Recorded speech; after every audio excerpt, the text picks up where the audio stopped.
Good morning, everybody. My name is Timothy Cox. This is my Interactive Advanced Concept presentation number 6. So the name of this advanced concept is Pasta Rocket. The description is given.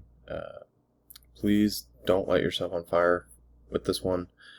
For this experiment, your job is to analyze the reaction that is occurring as well as what types of bonded structures are being formed.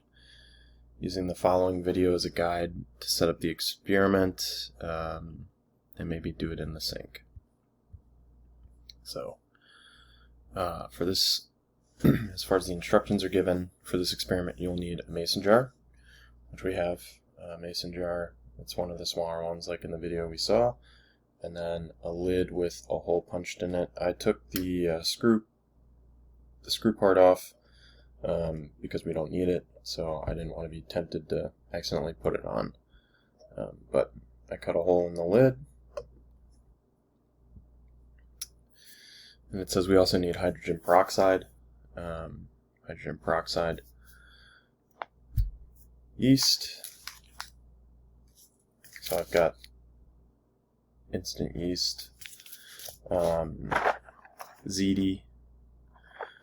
Now the first time I did this, I didn't measure anything, so when I went back and watched the video, they had used a measuring device for the yeast, but they did not specify how much yeast to put in. So I'm just going to do, in the video I believe he said that he used 1 teaspoon, so we'll use a teaspoon, but it didn't look like he filled it up all the way, so but we have a teaspoon right here. So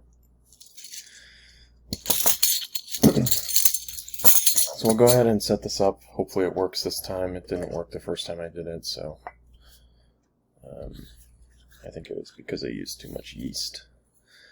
So there's no specification for how much to fill this up, so we're just going to kind of fill it up a quarter of the way like they did in the video. That looks like a fair amount.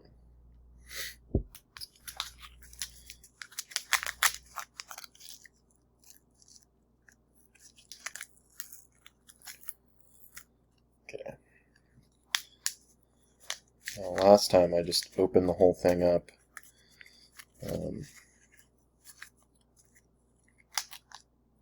There we go. So what I'm going to do is just pour a little bit of yeast in here.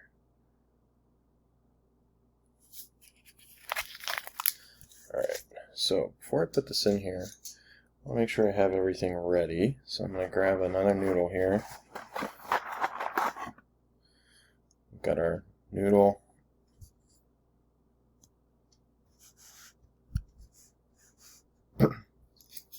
So essentially what's going to happen is hydrogen peroxide, which is H2O2, we're going to get it to go from H2O2 to H2O plus O2.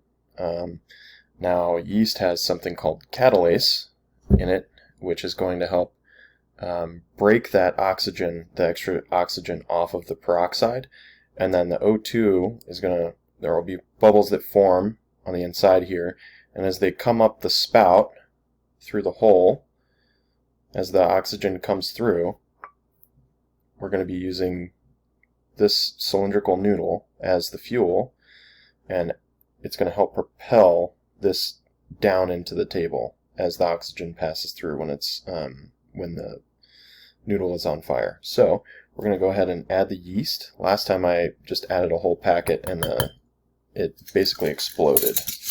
So it's a pretty powerful kind of reaction here. So make sure you got your lighter. At this point they wanted us to push the lid down. So we'll push that down. You can see that it's already starting to form bubbles a little bit. They gave it 1 shake. So we'll just go ahead and do that. Get this rice-a-roni noodle on here.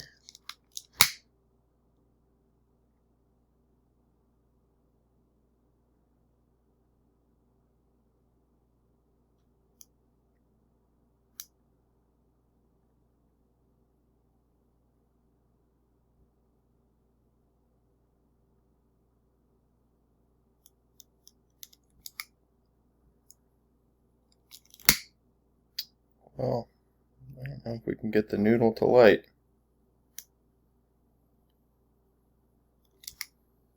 Well, there we go.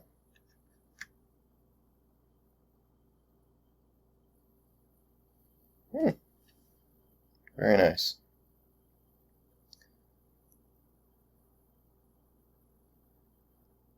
So with the bubbles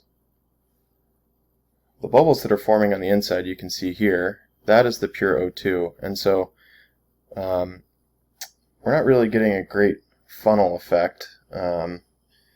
Probably could have used a little more yeast.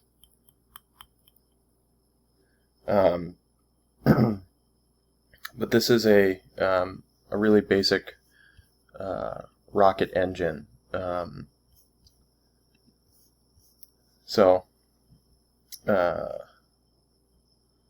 Yeah, we're just smoking up here.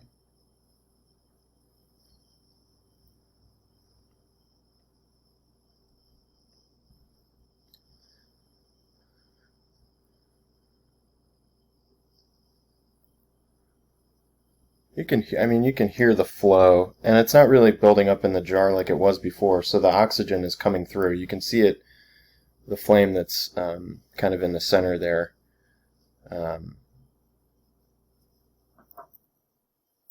But yeah, even on the top, you can still kind of see that there is a little bit of a flame there that's burning off all that O2.